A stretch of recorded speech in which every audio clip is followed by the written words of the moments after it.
إن الحمد لله نحمده ونستعينه ونستغفره ونعوذ بالله تعالى من شرور أنفسنا ومن سيئات أعمالنا. من يهده الله فلا مضل له ومن يضلل فلا هادي له. وأشهد أن لا إله إلا الله وحده لا شريك له وأشهد أن محمدا عبده ورسوله صلى الله عليه وعلى آله وصحبه وسلم. فأود أولا قبل أن أبدأ في هذه المحاضرة أن أتقدم بجزيل الشكر للإخوة الأكارم الذين أحسنوا استقبالنا وضيافتنا. أسأل الله أن يجعل ذلك في ميزان حسناتهم وأن يجمعنا بهم على الخير دوما في الدنيا والآخرة. Setelah beliau memuji Allah Subhanahu wa taala, kemudian salawat kepada Rasulullah sallallahu alaihi wasallam, beliau banyak mengucapkan terima kasih kepada panitia, kemudian para ketua di sini, para pengurus masjid, para pemuda-pemuda di sini, dan semoga kemudahan yang diberikan kepada majelis ini akan menjadi kebaikan bagi kita kelak pada hari kiamat. سنتحدث في هذه المحاضرة إن شاء الله تعالى على قضية هامة تشغل أذهان طلاب العلم كثيرا، وهي كيف يستطيعون أن يجمعوا بين طلب العلم وبين الانشغالات الأخرى كالوظيفة. وهذه المحاضرة ستكون عدة نصائح لطالب العلم ولغير طلاب العلم الذين يريدون أن يجمعوا بين وظائفهم وبين طلب العلم الشرعي وتعلم دين الله عز وجل. Ada topik yang akan kita bahas pada malam hari ini yang seputar permasalahan-permasalahan yang ada di benak sebagian daripada penimba ilmu. Bagaimana caranya agar kita mampu menggabungkan antara menimba ilmu plus dengan belajar.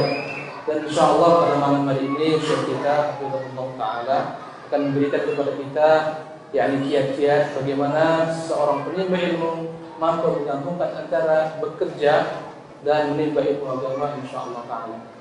النصيحة الأولى في هذا الموضوع عدم التفرغ لا يعني ترك الطلب.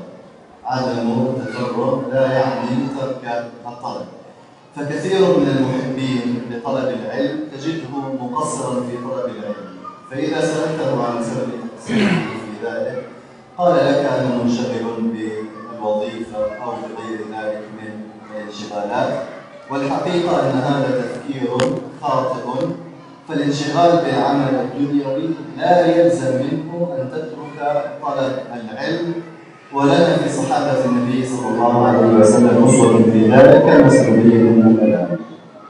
Adapun nasihat yang pertama, bahwasanya bukanlah maknanya ketika seorang tidak mampu fokus menimba ilmu secara yakni total, dia harus meninggalkan untuk menimba ilmu. Banyak kata beliau para pecinta ilmu dalam perkara ini, ketika ditanya kenapa Anda tidak belajar, dia mengatakan aku kesulitan menggabungkan antara bekerja dengan belajar. Aku sibuk dalam berbagai macam aktivitas yakni kegiatanku sehari-hari. Maka ini ada pemikiran yang salah kata beliau. Maka semuanya yang bekerja dalam perkara kedua kita, berusaha dan seterusnya, bukanlah maknanya hal ini membuat kita harus meninggalkan yang kegiatan menimba ilmu.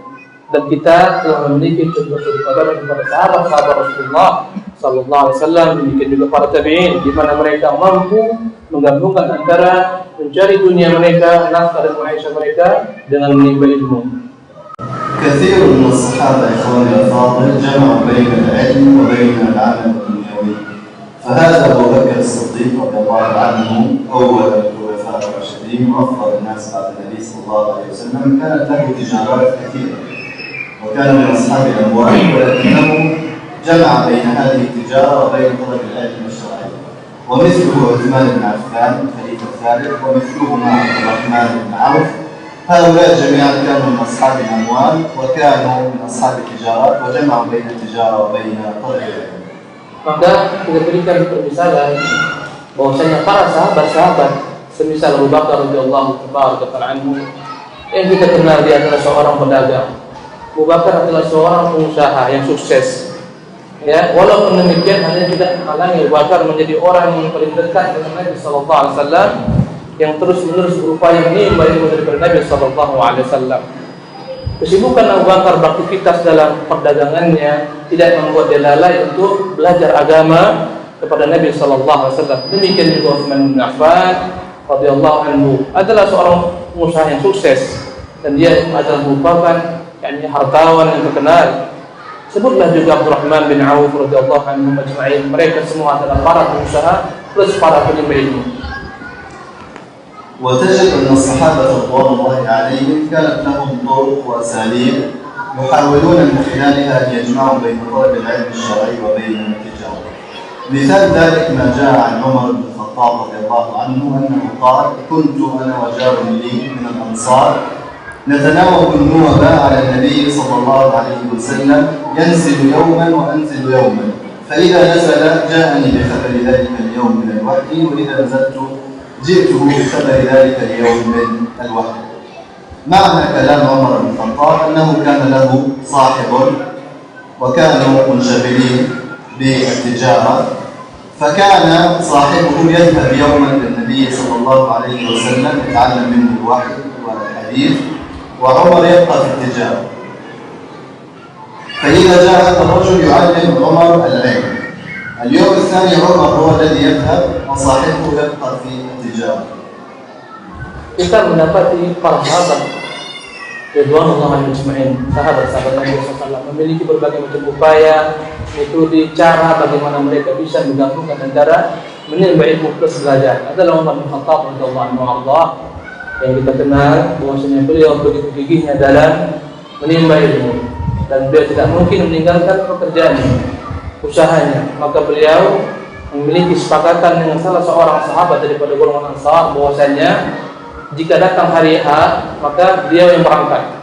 Sahabat Ansar berangkat mendatangi majlis Nabi sallallahu alaihi wasallam, mendengarkan hadis Nabi sallallahu alaihi wasallam, kemudian mencatatnya dan menghafalkannya. Tatkala sampai kepada Umar, dia wajib menyampaikan apa yang didengar dari Nabi sallallahu alaihi wasallam. Keesokan harinya gantian Umar yang berangkat mendatangi majlis Nabi sallallahu alaihi wasallam, mendengarkan dari beliau ilmu yang beliau sampaikan, kemudian ketika pulang menyampaikan kepada sahabat tersebut, dan begitulah setiap hari yang diperbuat oleh Umar bin Khattab dan orang tersebut. Maka ini adalah merupakan bagian upaya bagaimana seorang untuk tetap dapat menimba ilmu walaupun dia terus-menerus juga dapat beraktivitas dalam melanjutkan segala macam bentuk usahanya.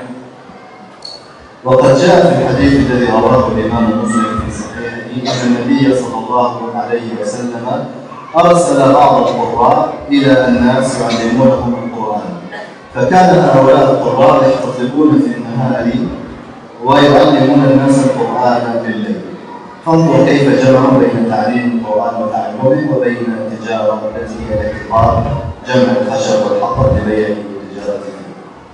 Kita berikan contoh lain bahwasanya dalam hadis yang disampaikan Muslim rahimahullah taala, Nabi sallallahu alaihi wasallam pernah mengutus sebagian daripada para sahabatnya ahli qiraah. Mereka adalah para qurra, para penghafal Quran. Diutus Nabi sallallahu alaihi wasallam kepada sebagian kabilah atau sebagian manusia yang mana mereka ditugaskan untuk mengajarkan kepada manusia Al-Qur'anul Karim. Maka mereka menjadikan malam hari sebagai waktu untuk mengajarkan masyarakat tentang ilmu Al-Quran, wahyu Allah Taala. Adapun pada siang hari mereka pergi mengumpulkan kayu-kayu bakar, subhanallah. Mereka kumpulkan kayu bakar, itulah usaha mereka, mereka jual, dan itulah mereka bisa hidup dengan tanpa minta-minta kepada manusia. Dan kita melihat di sini bagaimana mereka berupaya menggabungkan antara belajar menimba ilmu agama dan tetap berusaha untuk kehidupan di dunia mereka. ولهذا كان العلماء الكبار وأئمة العلم يجمعون بين العلم الشرعي وبين الأعمال الدنيوية. من أمثلة ذلك الإمام أبو حنيفة النعمان بن ثابت رحمه الله تعالى، الإمام الفقيه المشهور. الإمام أبو حنيفة كان له دار يصنع فيها القماش مثل المصنع في هذه الأيام، وكان يطلب العلم فجمع بين هذا العمل وبين العلم حتى صار إماما من أئمة الفقه. Adalah Imam Abu Hanifah An-Nu'man bin Thabit rahimahullah taala, imam yang masyhur. kita mengenalnya seorang imam, padahal bukanlah beliau hanya sekedar seorang ulama besar. Tapi kita harus paham bahwa beliau adalah seorang pengusaha yang sukses, di mana beliau memiliki toko, di mana beliau rahimahullah taala berjual beli pakaian di sana. Ya, dan ini dengannya beliau dapat bahkan memberikan sebagian bantuan untuk mendanai para penimba ilmu. كذلك الإمام عبد الله بن المبارك رحمه الله تعالى وكان من أئمة الفقه والحديث. هذا الإمام كان من أصحاب التجارة وجمع بين التجارة وبين الفقه والحديث. Sebut juga Abdullah Mubarak rahimahullah taala. Beliau juga seorang imam, seorang ulama besar yang terkenal di kalangan para ulama hadis. Sesungguhnya beliau bukan hanya seorang ulama, beliau juga adalah seorang pengusaha yang sukses di bidangnya. وكان ابن هبيرة وزيرا من وزراء الدولة الإسلامية في أثناء الخلافة العباسية، ومع أنه كان مشغولا بأعمال الوزارة فقد كان إلى جانب ذلك مهتما بالعلم مقربا لطلاب العلم ولأهل العلم جماعا للكتب، حتى قال الإمام الذهبي كان مكبا على طلب العلم وتدوينه. Adalah Ibnu Hubairah rahimahullah, dia adalah seorang menteri. Bukan orang biasa, dia adalah seorang menteri pada dinasti Bani Abbas. Ibnu Hubairah walaupun seorang menteri, ini tidak menghalangi dia untuk belajar menimba ilmu. Maka dia terkenal begitu gigihnya, begitu memperhatikannya para penimba ilmu. Bahkan terkenal beliau bagaimana mengumpulkan buku-buku sebagai literatur bacaan beliau, bagaimana beliau berupaya untuk memberikan berbagai macam bentuk khidmat kepada para ulama. Sampai Imam Az-Zahabi rahimahullah taala ketika menuliskan tentang biografinya berkata Imam Az-Zahabi rahimahullah taala kana muhibban ala talab al-ilmi wa tadwin. Adalah Ibnu Hubairah seorang yang kenal begitu seriusnya fokusnya dalam menimba ilmu dan dalam membukukan ilmunya. وكان حمزة بن حبيب الزيات وهو أحد القراء السبع من أئمة القراءات، كان يعمل في جلب الزيت من الكوفة إلى مصر فسمي بالزيات، وجمع بين هذا العمل وبين حفظ القرآن وتعلم القراءات حتى كان من أئمة القراءات. Adalah Hamzah ibn Habib Az-Zayyat. Kata-kata Az-Zayyat menunjukkan profesinya, itu penjual minyak Az-Zayyat. Jadi Hamzah bin Habib Az-Zayyat adalah salah seorang ahli qiraah daripada 7 qurra yang termasyhur. Maka profesinya dia adalah seorang pengusaha yang biasa mendatangkan atau mengimpor minyak dari Kufah, kemudian dia jual di Mesir. Dan dengan itu dia berhasil menggabungkan antara menimba ilmu agama dan bekerja. وكان الإمام يعقوب بن سفيان الفسوي أحد أئمة الحديث ينشغل بنسخ الكتب ليلا ليطلب المال، وينشغل بطلب العلم في النهار بالمال الذي جمعه، فهكذا استطاع أن يجمع بين نسخ الكتب وبين طلب العلم. الإمام يعقوب بن سفيان الفسوي rahimahullah adalah seorang ulama yang terkemuka dalam kalangan ulama hadis. Maka beliau profesinya adalah pada malam hari beliau menulis kitab-kitab yang untuk diperjualbelikan, karena ketika itu tidak ada fotokopi. Orderan buku ditulis dengan tangan, kemudian malam hari ditulis dengan tangan, selesai dia jual dan dia ambil uangnya, dan dengan itulah dia dapat menghidupi dirinya. Dan pada saat siang hari beliau sibuk dengan belajar ilmu agama, menyebarkannya. وكان القفال المروزي وهو من أئمة الشافعية كان يعمل في صناعة الأقفال، لذلك سمي به القفال، وجمع بين هذا العمل وبين طلب العلم حتى صار إماما في المذهب الشافعي. Ada seorang ulama yang dipanggil dengan gelar Al-Qaffal Al-Marwazi. Al-Qaffal dalam bahasa Arab adalah tukang kunci. Dari kata-kata kufrun. Profesinya adalah sebagai tukang kunci, tukang buat kunci. Dan dia adalah salah seorang ulama yang terkenal daripada ulama daripada mazhab Syafi'i rahimahullah. Dan dia memiliki keahlian dalam perkara ini sehingga dia dikenal dengan nama Al-Qaffal, ulama tukang kunci. وكان النووي رحمه الله تعالى يساعد والده في دكان له، واستطاع أن يجمع بين العمل مع والده وبين حفظ القرآن ومذاكرة الحديث. Demikian juga Imam Nawawi rahimahullah. Beliau berusaha membantu orang tuanya bekerja di toko, ya. Hari ini untuk menghidupi dirinya, membantu orang tuanya. Dan walaupun demikian, beliau juga tidak pernah lalai daripada berupaya untuk menimba ilmu, menghafalkan Al-Quran dan seterusnya. ومن الأئمة المعاصرين الشيخ العلامة محمد ناصر الدين الألباني المحدث المشهور. الشيخ الألباني كذلك ممن جمع بين طلب العلم وبين العمل الدنيوي، فقد كان يعمل نجارا مع خاله في بداية أمره يعني في شبابه، ثم استطاع أن يفتح دكانا صغيرا لإصلاح الساعات وكان يسمى بالساعاتي في شبابه، واستطاع رحمه الله أن يجمع بين هذه الأعمال الدنيوية وبين طلب العلم حتى صار إماما من أئمة الحديث في هذا الزمان. Bahkan pada zaman saat ini, sebutlah Imam Al-Allamah Muhammad bin Nasr Al-Albani rahimahullah ta'ala, beliau termasuk di antara orang-orang yang berhasil menggabungkan antara profesi untuk maisha di dunia dengan ilmu. Maka Al-Allamah Al-Albani rahimahullah ta'ala adalah melakoni profesi sebagai tukang gayu, najar, tukang gayu. Dia bekerja beserta pamannya.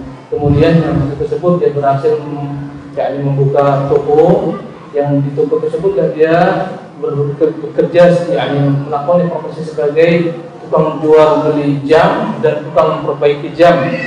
Maka beliau untuk kehidupan sehari-hari dari sini dan mengambil nafkahnya, tapi hari ini tidaklah menghalangi beliau untuk menimba ilmu, membaca kitab-kitab, sehingga beliau terkenal menjadi seorang ulama yang masyhur pada zaman ini.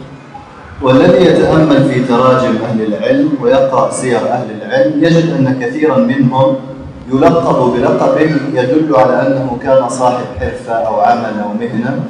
فكثيرا ما نجد من أسماء أهل العلم فلان بن فلان النجار، يعني يعمل في النجارة، فلان بن فلان البزاز، يعني يعمل في البز الذي هو القماش، الطبيب يعمل في الطب، الصيدلاني يعمل في الصيدلية، إلى آخر هذه من الأعمال التي تدلك على أن كثيرا جدا من العلماء كان يجمع بين طلب العلم وبين العمل الدنيوي.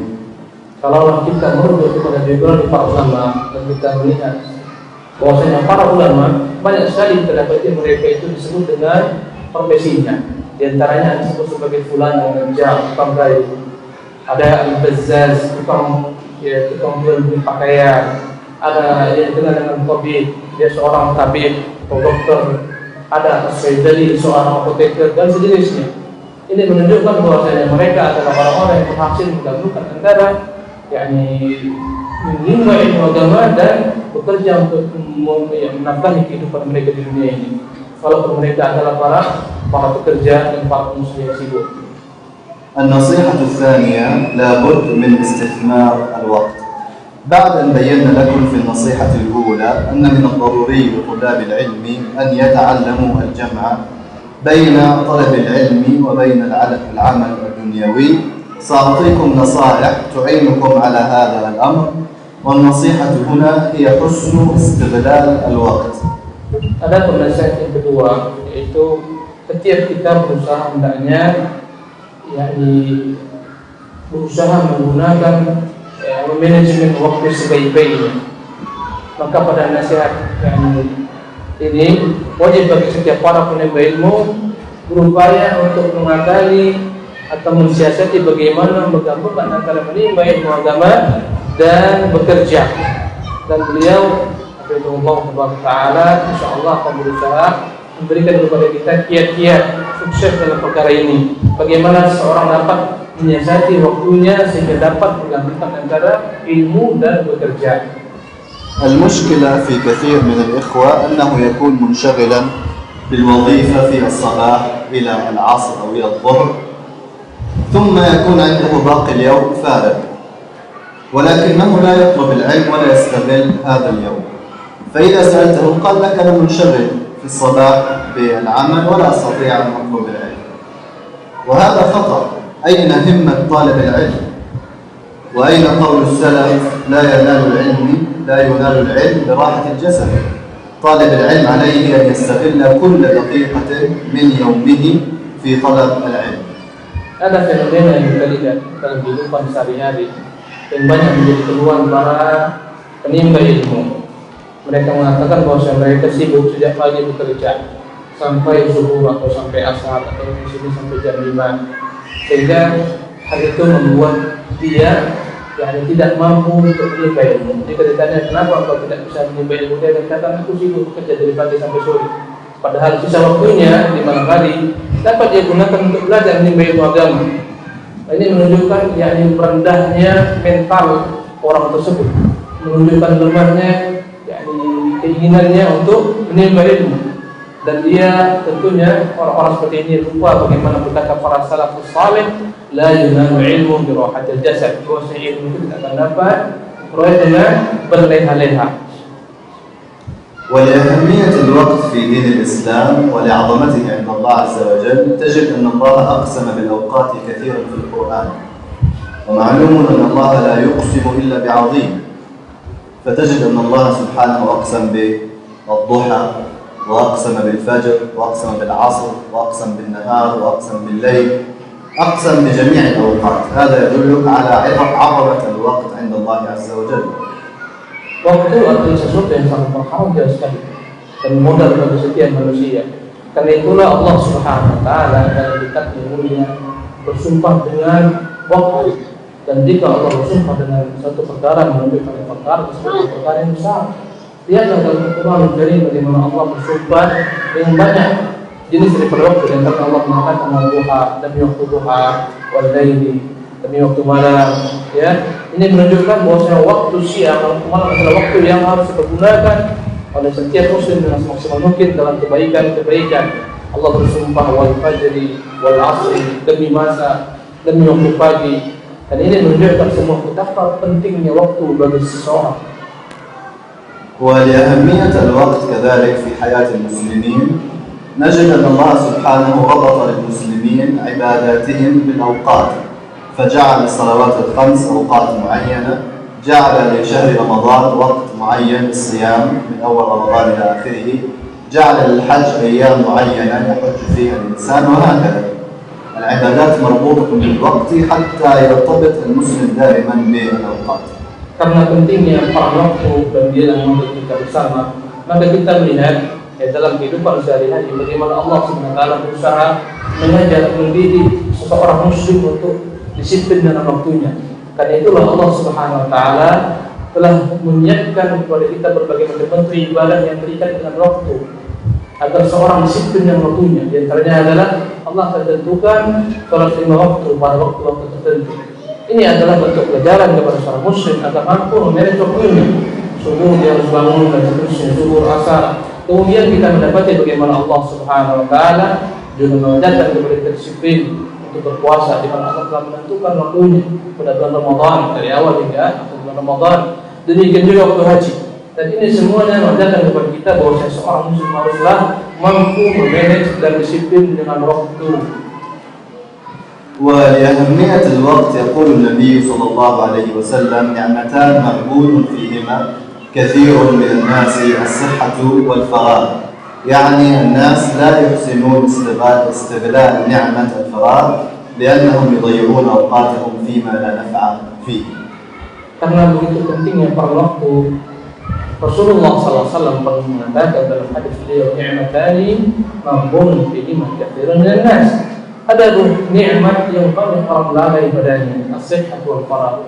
Yang pertama adalah nikmat kesehatan yang Allah berikan kepadanya. Yang kedua adalah nikmat waktu kosong yang Allah SWT berikan kepadanya. Banyak orang-orang yang tidak mampu menggunakan dua perkara ini, waktu sehat dan waktu kosong, digunakan dengan sebaik-baiknya, ya, mendatangkan perkara-perkara yang kembali kepada kebaikan dunia ataupun akhirat mereka. ونحن إخواني الأكارم إذا تأملنا في سير الصحابة وفي سير أهل العلم والأئمة نجد أنهم ما بلغوا هذا المبلغ من العلم إلا باستغلال أوقاتهم استغلالا جيدا. فهذا الصحابي الجليل ابن مسعود رضي الله عنه يقول ما ندمت على شيء ندمي على يوم غربت فيه شمسه نقص فيه أجلي ولم يزد فيه عملي. Para ikhwan yang dimuliakan Allah SWT, jika kita perhatikan kehidupan para ulama, kita akan mendapati bahwasanya mereka adalah orang-orang yang sukses dalam memanage waktu mereka sehingga mereka menjadi para ulama. Dan ini semua karena mampunya mereka untuk mengatur waktu mereka. Lihatlah Ibnu Mas'ud, betapa menyesal Ibnu Mas'ud dengan satu hari yang dia tidak mampu melakukan aktivitas kebaikan padanya, hal-hal yang positif. Ya, sebagaimana Ibnu Mas'ud mengatakan, "Ma nadimtu ala syai'in nadimi ala yawmin gharabat fi syamsuhu la khasaf fihi ajali wa la yazid fihi amali." Beliau berkata, radhiyallahu anhu, tidaklah pernah aku menyesali suatu perkara melainkan penyesalan terhadap suatu hari, kata beliau, yang tenggelam matahari pada hari tersebut, umur berkurang sementara aku tidaklah menambah kebaikan dalam hari tersebut dalam bentuk amal yang akan bermanfaat untukku. ويقول الحسن البصري: يا ابن آدم إنما أنت أيام فإذا ذهب يومك ذهب بعضك. Berkata Imam Hasan al-Basri rahimahullah, wahai anak, innama anta ayyam, sesungguhnya kau manusia adalah merupakan kumpulan daripada hari-hari. Kata beliau rahimahullah, fa idza dhahaba yawmuka dhahaba ba'duka. Andai kata satu hari lepas daripada dirimu, maka berkuranglah satu hari milikmu, berkuranglah satu hari ajalmu. وكان الخليل بن أحمد الفراهيدي وهو من أئمة اللغة يقول: إن أثقل ساعة تمر علي ساعة آكل فيها، وذلك لأن ساعة الأكل هو لا يستفيد في طلب العلم. Subhanallah, sampai berkata Khalil bin Ahmad, kalau seorang ulama di bidang bahasa mengatakan ungkapan yang subhanallah menunjukkan betapa gairahnya dia dalam menjaga waktu, sehingga dia mengatakan inna asfala sa'at, sesungguhnya waktu yang paling berat kurasakan adalah waktu tatkala aku sedang makan. Karena ketika sedang makan, ya, dia akan terluput untuk membaca, mentelaah dan seterusnya. Ini menunjukkan betapa dia menghargai waktu, sehingga waktu makan pun begitu memberikan baginya. وذكروا في ترجمة أبي يوسف القاضي الفقيه الحنفي أنه كان في سكرات الموت فقام من على فراش الموت ليذاكر مسألة علمية. والإمام ابن جرير الطبري كذلك كان على فراش الموت فقام من سكرات الموت ليدور مسألة علمية وقال ينبغي أن يطلب العلم حتى الممات. Ketika para ulama menemukan biografi Imam Abu Yusuf Al-Qadhi rahimahullah, seorang ulama terkemuka dari golongan mazhab Abu Hanifah rahimahullah, bahwasanya dalam kondisi ketika maut akan mendatanginya dalam kondisi yang payah, tapi hal ini tidak membuat dia menyerah untuk bangun daripada kasurnya, berusaha berbincang-bincang, berdiskusi, berdialog tentang perkara-perkara fikih. Demikian juga dengan Ibnu Jarir rahimahullah Tabari, di mana para ulama ketika menyebutkan biografinya di penghujung kehidupannya ketika dalam kondisi sekarat, dia bersempat untuk menulis perkara penting dari perkara-perkara ilmu, sehingga ketika ditanyakan kepadanya dalam perkara seperti ini pun engkau masih menulis, dia mengatakan yang bagi an yutlab al-ilm hatta al-mamat, wajib hukumnya terus menerus menimba ilmu sampai kematian yang akan menjemput. وكان عبيد بن يعيش حتى لا يضيع وقته في الأكل يطلب من أخته أن تناوله الأكل حتى ينشغل هو بالقراءة والكتابة، واستمر على هذه الحال 30 سنة. Para ulama menyebutkan biografi Ubaid bin Ya'ish bagaimana manajemen waktu. Ketika makan dia meminta supaya saudarinya untuk menyuapkan kepadanya makanan agar dia terus dapat membaca dan menulis, membahas perkara-perkara keilmuan, dan hal ini selama 30 tahun dia lakukan karena berharganya bagi waktu. وكان الإمام ابن الجوزي يتعوذ بالله من صحبة البطالين الذين هم الفارغين. Adalah Imam Ibn Jauzi rahimahullah berlindung kepada Allah jangan sampai dia berteman dengan para penganggur, orang-orang yang membuang waktunya. إذن خلاصة هذه النصيحة أن يستغل طالب العلم وقته استغلالا جيدا في كل دقيقة من يومه. Maka kesimpulannya, hendaklah setiap kita berupaya untuk manajemen waktu, setiap hari kita bagaimana kita mampu untuk menimba ilmu. النصيحة الثالثة: كن صاحب همة عالية. إن ضعف الهمم في طلب العلم هي مشكلة كثير من طلاب العلم وليس الانشغال بالوظائف. فلو أن طالب علم عنده همة عالية ونية خالصة لوجه الله تعالى فإن الله سيوفقه لا محالة في طلب العلم حتى ولو كان منشغلا. Adapun nasihat beliau yang ketiga, hendaklah setiap orang memiliki himmah ali, memiliki keinginan yang kuat, keinginan yang keras untuk menimba ilmu.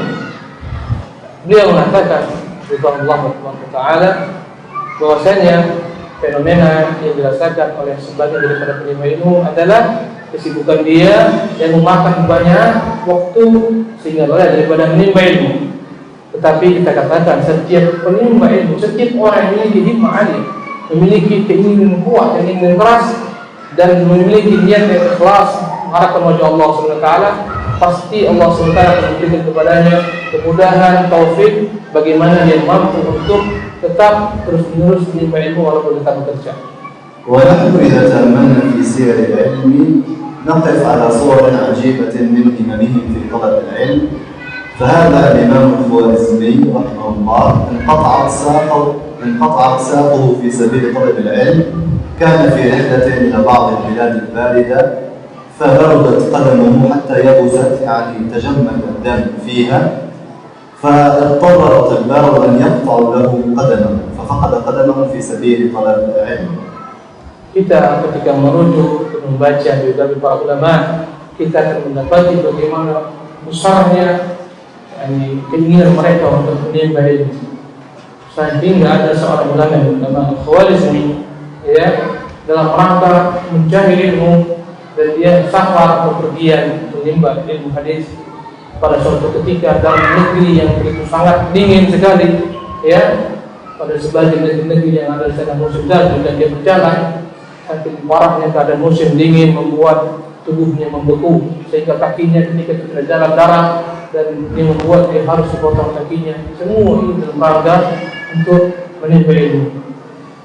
ومن أهل العلم من بال الدم مرتين من مشقة السفر وهو محمد بن طه المقدسي. Bahkan di antara para ulama ada yang kencing darah 2 kali karena payahnya perjalanan dalam musafir mencari ilmu. Dia adalah Muhammad bin Tahir al-Maqdisi. ومن أهل العلم من اضطر أن يشرب من بوله لأنه كان في سفر في طلب العلم فانقطعت به السبل ولم يجد ماء فاضطر أن يشرب من بوله. Bahkan ada sebagian para ulama dalam biografi mereka pernah menyebutkan dalam kondisi ketiadaan air, nggak ada sama sekali air dapat diminum, terpaksa dia harus minum kencingnya sendiri dalam rangka menimba ilmu.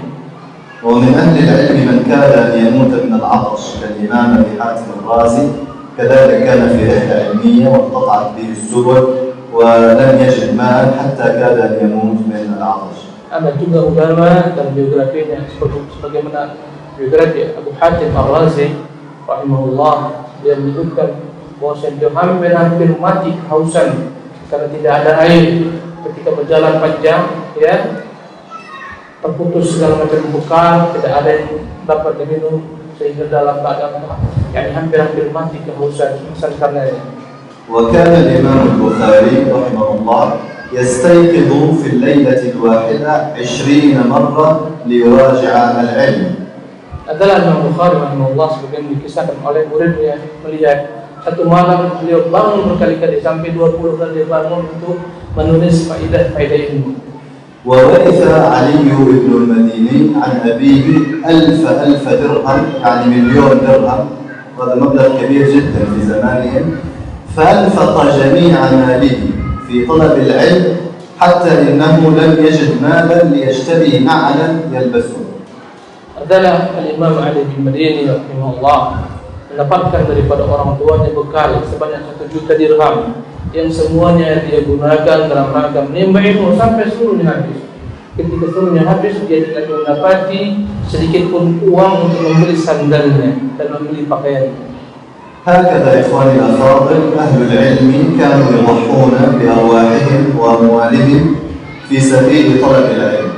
وأنا لا أتصور طالب علم في هذا الزمان تكون عنده مثل هذه الهمة ثم يتعذر أنه منشغل بالوظيفة. Para ikhwan dan akhwat sekalian, ini adalah merupakan percikan-percikan potret daripada sebagian daripada ulama, bagaimana gigihnya mereka menimba ilmu, bagaimana mereka mengorbankan segalanya untuk ilmu. Mereka mengorbankan harta, bahkan mereka siap mengorbankan jiwa mereka untuk menimba ilmu, maka tidak ada alasan bagi orang-orang yang sekarang segala macam kemudahan mengatakan saya sibuk, tidak memiliki waktu untuk menimba ilmu. النصيحة الرابعة: احرص على المنهجية الصحيحة في طلب العلم، فكثير من طلاب العلم تمضي عليه سنوات وسنوات في طلب العلم ولكنه لا يستفيد شيئا، والسبب في ذلك أنه لم يتبع منهجية صحيحة في طلب العلم، فلم يعرف ما هي الكتب التي ينبغي عليه أن يبدأ بها، وما هي الكتب التي ينبغي أن ينتقل إليها، لم يعرف من هم الشيوخ الذين ينبغي أن يأخذ عليهم كل فن وكل علم، فهكذا يضيع وقته دون فائدة. Adapun nasihat yang keempat kata beliau, hendaklah setiap orang, setiap kita berusaha mengetahui metode benar dalam belajar. Banyak sekali orang-orang yang belajar bertahun-tahun, mungkin belajar 6 tahun dan seterusnya 7 tahun, tapi tidak membuahkan hasil. Kita melihat dia tidak memberikan hasil dalam masa yang berpanjang. Dan ini semua yang terjadi karena dia tidak mengikuti bagaimana metode para ulama dalam belajar, dan dia tidak mengetahui apa skala prioritas yang harus dia pelajari, buku-buku apa yang harus dia mulai terlebih dahulu, kemudian bagaimana cara belajarnya, kepada siapa dia berguru, mana guru yang berhak untuk jadikan sebagai guru baginya. Dan ini adalah perkara-perkara yang membuat banyak orang gagal walaupun bertahun-tahun dia mengaji. ولما كان طالب العلم المنشغل بالوظيفة لا وقت عنده إلا قليل، فلا بد له قبل أن يطلب العلم أن يعرف المنهجية الصحيحة في الطلب حتى لا يضيع وقته هباء منثورا. Adapun kepada para orang-orang yang sibuk, para pekerja dan seterusnya, seperti kita di Batam ini disebutkan dengan berbagai bentuk profesi kita, maka hendaklah kita jangan menyia-nyiakan waktu yang sedikit yang ada. Sisa waktu tersebut hendaklah kita gunakan untuk sebagai waktu belajar. Tentunya setelah kita mengetahui bagaimana metode belajar yang benar, supaya tidak sia-sia apa yang kita pelajari semuanya. النصيحة الخامسة: إذا كان وقتك ضيقا جدا ابدأ بالأهم فالأهم، بمعنى أن طالب العلم المنشغل بالوظيفة لا ينبغي عليه في البداية أن يتوسع في العلم، ينبغي في البداية أن يتعلم أساسيات الدين التي لا يقوم دين المسلم إلا بها، كتعلم العقيدة الصحيحة وأركان الإسلام، ثم يتعلم المسائل المتعلقة بعمله. إذا كان تاجرا يتعلم مسائل الزكاة مثلا لأنه من أهل الزكاة، ويتعلم المعاملات المالية، وكذلك إذا كان طبيبا يتعلم الأحكام الشرعية المتصلة بالطب، وهكذا. ثم بعد ذلك إذا وجد وقتا للتوسع في العلم فهذا جيد، فإن لم يجد فيكفيه أنه حصل المهم من العلم الشرعي. Kemudian nasihat beliau yang kelima kepada orang-orang yang sibuk seperti kita ini, seperti kebanyakan orang-orang di Batam ini yang mereka datang ke sini untuk bekerja. Ya, hendaklah mereka ketika ingin belajar dengan waktu yang sedikit memprioritaskan perkara yang sangat mendasar, yang sangat penting, yang harus mereka ketahui. Maka beliau mensyariatkan ada hal-hal yang wajib kita pelajari. Ya, karena waktu yang sempit tidak akan mungkin kita untuk mendalami semua cabang-cabang ilmu, maka cukuplah dengan perkara-perkara yang sangat mendasar yang harus diketahui setiap muslim, seperti perkara akidah yang benar, bagaimana akidah yang dibawa Rasulullah SAW, bagaimana hukum Islam dengan segala macam pengertian yang terkandung dalamnya, dan hal-hal lainnya. Kemudian setelah dia melewati tahapan-tahapan dasar ini, hendaklah dia melihat apa profesinya.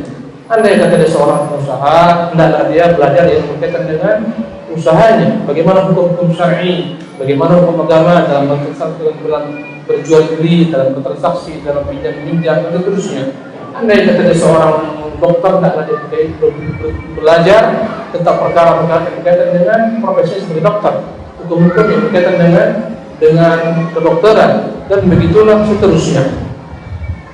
النصيحة السادسة: العمل الحر أفضل من العمل المقيد.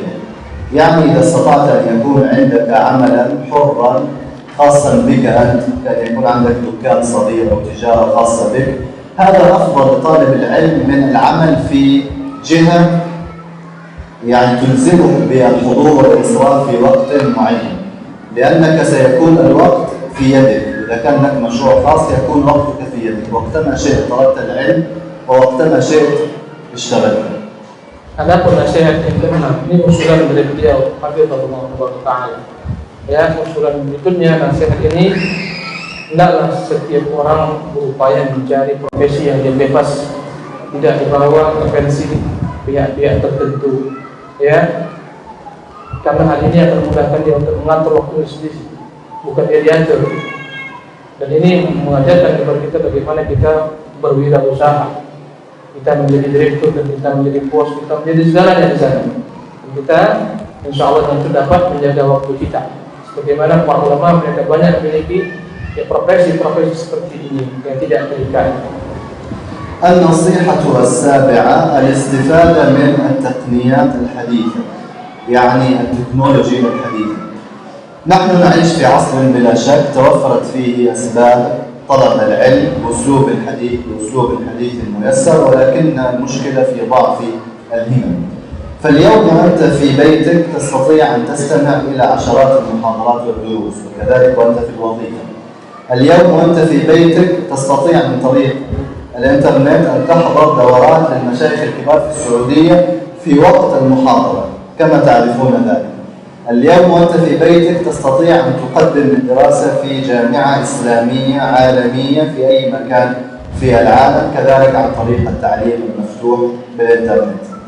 Ada nasihat yang ketujuh kata beliau, hendaklah kita menggunakan segala macam kemudahan dalam bentuk teknologi yang Allah SWT mudahkan pada zaman ini. Hendaklah semua ilmu pengetahuan yang berkaitan dengan teknologi yang telah Allah SWT mudahkan pada zaman ini kita gunakan sebagai sarana untuk belajar dengan tidak mengabaikan perkara-perkara seperti ini.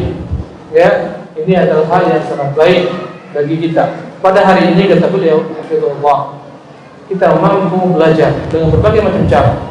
Dalam satu waktu kita mampu membuka puluhan daripada ceramah-ceramah agama ataupun kajian-kajian ulama, khutbah-khutbah para ulama. Kita akan mampu membuka dalam waktu yang begitu singkat berbagai macam bentuk ceramah-ceramah agama dari para ulama-ulama. Pada saat sekarang ini kata beliau, kita hanya duduk di rumah kita sendiri, ya, kita mampu mengikuti berbagai macam bentuk, daurat, kajian-kajian atau kursus-kursus yang disampaikan oleh para ulama-ulama kibar, ya, menjadi Saudi contohnya melalui internet. Bahkan pada zaman sekarang ini Allah telah mudahkan banyak orang-orang yang mampu belajar, bahkan dia ikut mengambil S1, S2, S3 melalui media online di internet. Maka hari ini semuanya adalah dijadikan sebagai sarana untuk belajar. النصيحة الثامنة أهمية إقامة الدورات المكثفة لطلاب العلم المنشغلين بالوظائف. هناك دورات مكثفة يقيمها أهل العلم في بعض البلدان، يقومون فيها بشرح كتب كبيرة في وقت قصير جدا لأنهم يكثفون هذا الشرح. هذه الطريقة لو اعتنى بها طالب العلم المنشغل سيحصل علما كثيرا في وقت يسير. لذلك من الأهمية أن تقام مثل هذه الدورات للإخوة المنشغلين بالوظائف. Adapun nasihat yang ke-8 kata beliau, hendaklah di antara upaya-upaya di zaman ini untuk meraih ilmu adalah dengan mengadakan berbagai macam bentuk daurah atau kegiatan-kegiatan penataran intensif untuk para penimba ilmu yang mereka sibuk dengan profesi mereka bekerja. Maka pada zaman sekarang ini kata beliau banyak sekali telah dilakukan oleh para penimba ilmu di mana mereka mengadakan berbagai macam bentuk penataran untuk membahas tentang kitab tertentu, kitab yang besar kemudian diringkas disajikan kepada para penimba ilmu, ya, dalam bentuk daurah intensif. Maka ini adalah merupakan upaya yang sangat berkah dan sangat mendatangkan banyak sekali manfaat pada masa-masa seperti sekarang ini, ya, apalagi seperti kita di negeri Indonesia ini. النصيحة التاسعة كن داعيا في عملك. فأنت إذا لم تستطع تحصيل العلم الشرعي بانشغالك فتستطيع أن تكون داعية في مجال عملك بأن تعلم الناس الخير وتوزع عليهم دروس، توزع عليهم محاضرات، فتنشغل بالدعوة في مجال عملك. Ada nasihat yang kesembilan kata beliau, hendaklah setiap orang berusaha menjadi dai ketika dia menjalani profesinya. Apapun profesi Anda, maka janganlah tinggalkan dakwah. Bagaimana caranya? Maka Anda sambil melakoni usaha Anda, pekerjaan Anda, dakwahi manusia. Ajak mereka kepada kebaikan, ajarkan kepada mereka kebaikan. Hadiahkan kepada mereka berbagai macam bentuk buku-buku ataupun kaset-kaset, brosur-brosur dan hal-hal lainnya, dengan cara melembutkan, dengan cara yang bijak. Setiap orang haruslah berusaha menjadi dai walaupun dia sedang berada di pekerjaannya. النصيحة العاشرة واجب الأغنياء والمقتدرين في كفالة طلاب العلم. بلا شك أن الواجب على الأغنياء والمقتدرين من المسلمين الغيورين على دينهم أن يكفلوا طلاب العلم الأذكياء المحتاجين للمال، لأنهم مرابطون على ثغر من ثغور الإسلام ينافعون عنه ويدفعون عنه الشبهات والضلالات والانحرافات. وأنا أرجو من كل غني وصلت إلى مسامعه هذه النصيحة أن يقوم بكفالة ولو طالب علم واحد من طلاب العلم البارزين الأذكياء حتى يفرغه لخدمة الإسلام. Adapun nasihat yang ke-10, maka beliau mengatakan wajib hukumnya kepada para orang-orang yang Allah mudahkan usaha dunia, orang-orang kaya, pemilik harta, dan orang yang kesanggupan, wajib hukumnya bagi mereka untuk menjadi donatur atau menjadi orang tua asuh, mendanai para penimba ilmu agama. Maka hendaklah mereka berupaya mencari anak-anak yang pintar, yang cerdas, yang padanya ada kebaikan, yang mencari ilmu agama. Maka orang-orang seperti ini wajib untuk didanai, karena mereka sebenarnya adalah para pejuang, mereka adalah murabitun, mereka adalah para mujahid yang menjaga agama ini daripada segala macam bentuk syubhat, daripada segala macam bentuk serangan musuh-musuh Tuhan Islam. Maka beliau menasihatkan kepada siapapun yang mendengar kajian ini, kata beliau, hendaklah berupaya menjadi orang tua asuh bagi setiap anak yang dianggap memiliki kecerdasan dan memiliki ingin untuk belajar agama, agar disupport, didukung, agar didapat belajar. النصيحة الأخيرة: هناك من طلاب العلم من يكون منشغلا جدا بالأعمال الدنيوية ولا وقت عنده في الحقيقة لطلب العلم. هذا موجود. في هذه الحالة نقول له إذا كان الحج الذي هو من أركان الإسلام يسقط لعدم الاستطاعة، فكذلك التخصص في العلم والتوسع فيه يسقط لعدم الاستطاعة. في هذه الحالة كل الذي ينبغي عليك أن تعتني بتعلم أساسيات الدين كالعقيدة الصحيحة وأركان الإسلام الذي لا يقوم دين المسلم إلا به. بعد ذلك عليك أن تتقن عملك في مجال وظيفتك حتى تعكس صورة جيدة للمسلم ولإتقانه في عمله. ونحن إخواني الأكارم في هذا الزمان نحتاج للطبيب العادل الثقة في مجال الطب، ونحتاج للتاجر الثقة في مجال التجارة، ونحتاج للمهندس الثقة في مجال الهندسة، ونحتاج للموظف الثقة في الشركات. نحن بحاجة أن يكون الإخوة طلاب العلم والدعاء والملتزمون بالشرع موجودون في كل المجالات حتى يخدموا دينهم في جميع المجالات. وهذا في نفسه مجرد أن تتقن عملك في هذه المجالات هو خدمة عظيمة لدين الله عز وجل. Dan nasihat yang ke-11 ini yang terakhir kata beliau, memang ada orang-orang tertentu yang memang disibukkan dengan berbagai macam profesi mereka,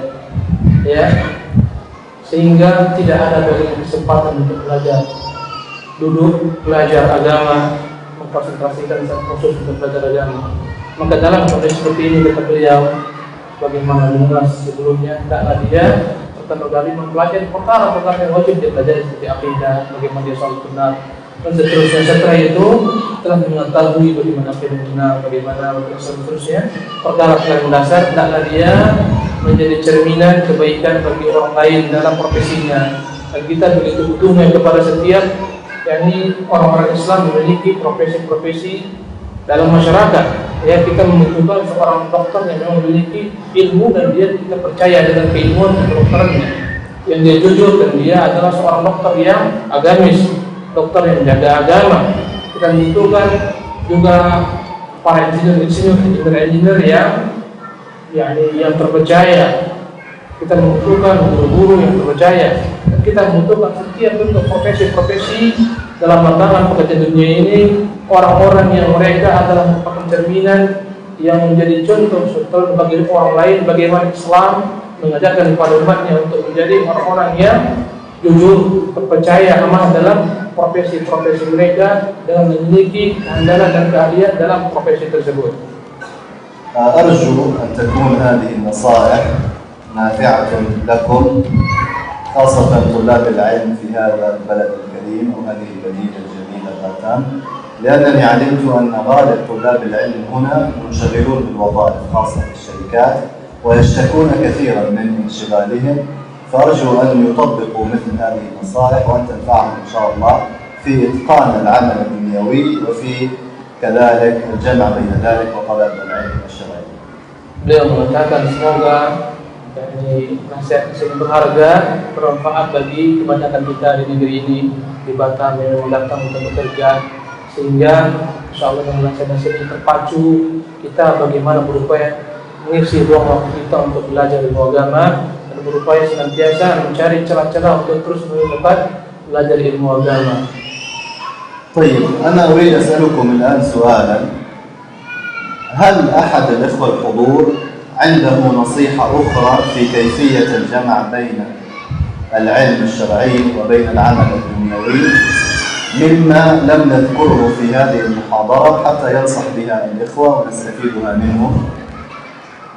Beliau minta kepada kita semuanya, andai memang ada trik-trik lain, kiat-kiat lain, bagaimana seorang mampu menggabungkan antara belajar dan melakukan profesinya bekerja, maka beliau mengharapkan silahkan memberikan kepada kita masukan dalam perkara ini.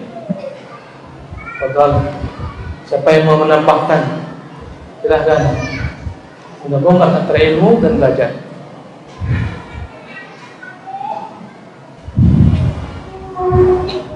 يعني قد يكون أحد الحضور عنده طريقة طبقها هو في حياته وانتفع بها في الجنة، لذلك نستفيد منه الإخوة إذا لم نكن قد ذكرناها.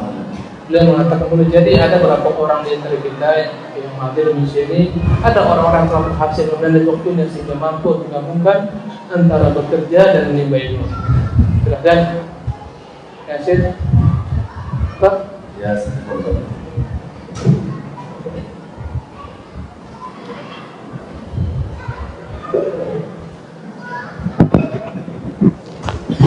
تعال دي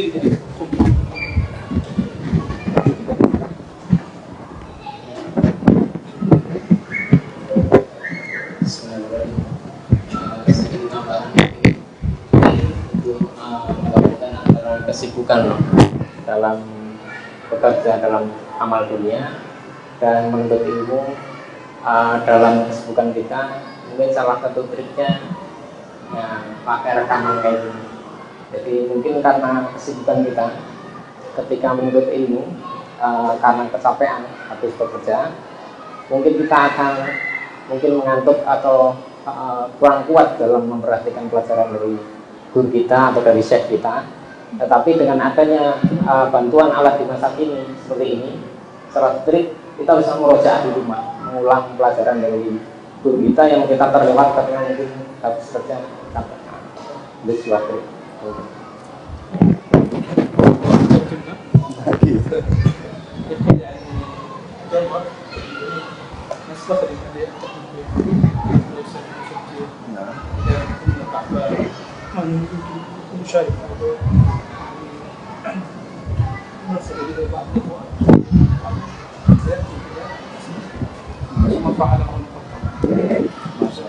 يعني هو نفسه يسجل في جهاز ثم يرسل الإخوة.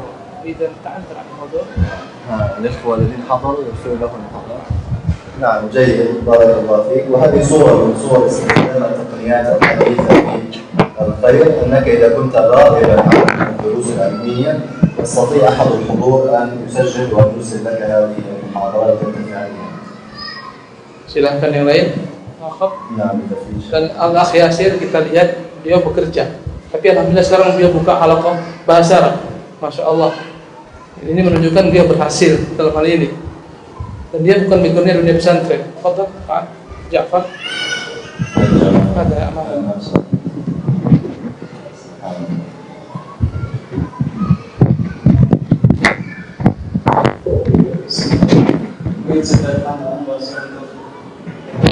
Memanfaatkan waktu yang kita punya dari waktu-waktu luang kita. Yang pertama, yakni mengamalkan ilmu yang kita punya walaupun sedikit. Misalkan ketika kita sedang menaiki kendaraan, kemudian melewati suatu jalan yang menanjak, maka kita mengamalkan sunnah Rasulullah SAW seperti membaca takbir, atau ketika menurun maka kita membaca dengan tasbih, atau ketika kita dalam keadaan mengendarai motor, maka kita mendengarkan muhadharat yang ada di atas di dalam HP kita. Mungkin itu aja tambahan.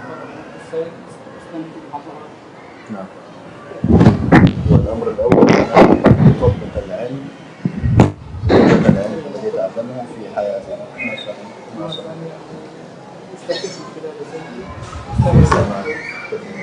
الحمد لله. المهم من خلال يعني كلام الأخ جعفر وكلام الأستاذ ياسر والأستاذ جعفر بينوا لنا أنه بالفعل طالب العلم يستطيع أن يجمع بين العلم الشرعي وبين العمل الدنيوي، وهذا الذي نريد أن نوصله لكل طلاب العلم. Jadi beliau mengatakan ini adalah praktek mereka berdua, Al-Akh Ja'far dan Al-Akh Yasir, bagaimana upaya kita untuk berupaya terus-menerus menimba ilmu walaupun sedang berjalan atau naik mobil. Kenapa tidak putarkan rekaman dorong-dorong para ulama-ulama kita sambil berjalan? Kenapa tidak merojah Al-Quran sambil kita berjalan? Dan diantaranya adalah mengamalkan apa yang kita pelajari. نفتح المجال للأسئلة إذا هناك سؤال في موضوع خاص يكون جيد إن شاء الله. Silahkan yang bertanya tulis. Boleh dengan bahasa Arab, lebih baik beliau langsung baca, atau bahasa Indonesia. طيب السؤال الذي بالعربية يقول اذكر لنا النصيحة الثالثة لطالب العلم وكلام الإمام الحسن البصري رحمه الله تعالى. بالنسبة للنصيحة الثالثة هي حول الهمة في طلب العلم، والهمة واضحة، هو أن يكون الإنسان دائما عنده رغبة في العلم، لا يشعر أبدا بكسل أو ملل. هذه خلاصة الهمة. والهمة كذلك أن تكون مستعدا لأن تنفق كل شيء في سبيل العلم، تضحي بروحك وتضحي بمالك في سبيل العلم. هذا هو المقصود بعلو الهمة في طلب العلم. Jadi kata beliau yang sudah memiliki keinginan kuat, dia berusaha apapun ceritanya untuk meraih ilmu dengan apapun caranya. Ya, ini menunjukkan dia adalah orang-orang yang memiliki keinginan yang keras. Segala macam perkara-perkara, fasilitas dan segala macam cara dia akan menggunakan untuk menimba ilmu agama. وكلمة الحسن البصري أنه قال يا ابن آدم إنما أنت أيام فإذا ذهب يومك ذهب بعضك. يعني يريد يقول الإنسان متكون من أيام. يعني إذا أنت عمرك 10 سنوات اضرب 10 سنوات في كم يوم في السنة 365 يوم، المهم أنك متكون من أيام. فإذا ذهب يوم من أيامك سدى بلا فائدة كان جزءا منك قد ذهب، كان جزءا منك قد ذهب، فحرام عليك أن تذهب هذا الجزء بلا فائدة تذهب. Adapun maksud kata Imam Hasan Basri rahimahullah, wahai anak Adam, kamu ini adalah merupakan kumpulan hari-hari. Karena pada hakikatnya manusia, kita ini adalah merupakan kumpulan daripada hari-hari yang menjadi bulan, bulan menjadi tahun, dan begitulah sampai akhirnya kita akan meninggal. Jadi jika satu hari lewat, berarti lewatlah satu hari daripada umur kita, berkurang jatah kita. Maka hendaklah setiap orang menghargai waktunya. Jika hari ini lewat, malamnya lewat, atau tidak belajar, tidak mengajar seperti ini, sia-sia, tidak akan dapat diulangi kembali. Maka ini menunjukkan manusia dia adalah merupakan kumpulan daripada hari-hari. Adalah akhir. Bagaimana dengan ilmu yang sudah kita dapati, tetapi dalam mengamalkannya kita tidak dapat menjalankan semua ilmu tersebut. Maksudnya jalankannya hanya sebagai yaqul akhadha ba'd al-ilm walakin la yumkin أن يطبق كل ما درس. Mana saya tulis tadi? طالب العلم ينبغي أن يكون الغالب على أمره هو العمل بالعلم. ينبغي أن يكون الغالب على أمره هو العمل بالعلم، وإلا سيكون هذا العلم حجة عليه لا له. والآيات والأحاديث في ذلك كثيرة، قول الله عز وجل: يا أيها الذين آمنوا لم تقولون ما لا تفعلون. وقد شبه الله عز وجل من يتحمل العلم ولا يعمل به بالحمار كمثل الحمار يحمل أسفارا. وجاء في الحديث أن الذي لا يعمل بعلمه يدور في النار كما يدور الحمار، إلى آخر هذه الأحاديث. معنى هذه الأحاديث أنه ينبغي على طالب العلم أن يكون الغالب على أمره أن يعمل بالعلم. إذا لا يشترط أن تعمل بكل شيء في العلم، هذا لا يستطيعه أحد أبدا. مهما بلغ في العلم لا يمكن أن يعمل بكل شيء، لكن ينبغي أن يكون الغالب على أمره هو العمل بالعلم. Jadi beliau mengatakan, tidaklah setiap orang berusaha mengamalkan yang sebagian besar daripada perkara yang telah dia pelajari. Mustahil kita dapat mengamalkan segala sesuatu. Tapi tidaklah kita berupaya mengamalkan semaksimal mungkin apa yang kita pelajari. Dan Allah telah menyebutkan tentang celaan terhadap orang-orang yang dia berkata-kata tapi tidak melakukan, ya, belajar tapi tidak mengamalkan. Karena tujuan kita belajar sebenarnya adalah untuk beramal. Tujuannya adalah amal. Nah, belajar adalah merupakan sarana untuk beramal. Allah telah mencela orang-orang Yahudi yang Allah paparkan bagaikan keledai-keledai yang membawa kitab-kitab. Keledai yang membawa kitab-kitab di atas pundaknya tidak ada manfaatnya, tidak paham apa isinya. Maka hendaklah kita tidak meniru keledai-keledai yang padanya ada di atasnya kitab-kitab ilmu tapi tidak dia pelajari dan tidak diamalkan. Demikian juga dalam hadis Rasulullah SAW menyebutkan tentang hari kiamat adanya seorang yang di hadapan Allah berputar-putar sebagaimana berputar-putarnya keledai untuk menunggu gandum, ya, dan disebutkan dalam tersebut bagaimana dia tidak mengamalkan ilmunya sehingga akhirnya Allah bakar dia dengan hal tersebut. Maka hendaklah kita berupaya semaksimal mungkin mengamalkan apa-apa yang kita pelajari, walaupun mustahil kata beliau, semua yang kita pelajari amalkan mustahil, tapi hendaklah berupaya untuk mengamalkan secara maksimal.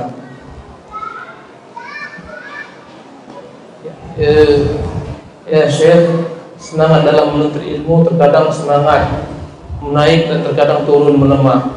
Apa harus dilakukan agar semangat ketika melemah naik kembali? Dan bagaimana ketika kemalasan datang menyapa? Dan bagaimana istiqamah dalam ketaatan kepada Allah Subhanahu wa taala? Yani ba'd al-ahyan al-insan qad yakun indahu al-futur wa kasal yaghfal wa ba'd al-ahyan yanshad. Kama tarjihukum dzalik? يعني هو يسأل كيف تكون همتي عالية دائما. هذا أنصحه بثلاث نصائح هامة. ثلاث نصائح هامة باختصار. النصيحة الأولى الإخلاص في طلب العلم.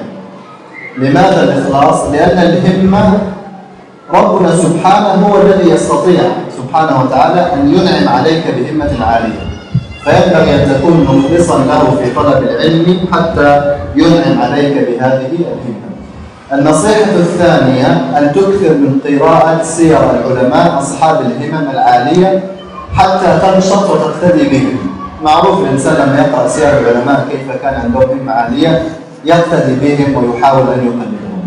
الأمر الثالث صاحب أصحاب الهمم العالية، يعني اجعل أصحابك من طلاب العلم كلهم من أصحاب الهمم العالية حتى تكون همتك مثلهم، ولا تصاحب طلاب العلم الكسالى واصحاب الهمم الضعيفه.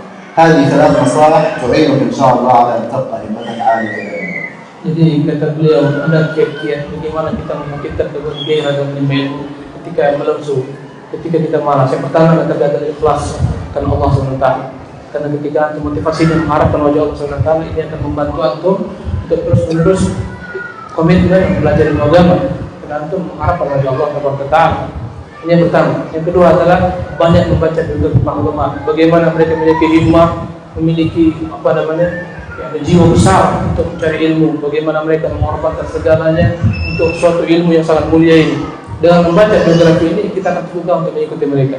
Dan yang ketiga adalah berusaha mencari teman-teman yang memang memiliki motivasi besar dalam menimba ilmu. Teman-teman yang memiliki gairah dalam menimba ilmu, dan jangan pernah bersahabat dengan orang-orang yang malas, anti menimba ilmu, anti belajar. Ini akan mempengaruhi kita untuk malas belajar dan malas menimba ilmu dan mendatangi kajian-kajian. Ini nasihat yang berharga insya Allah.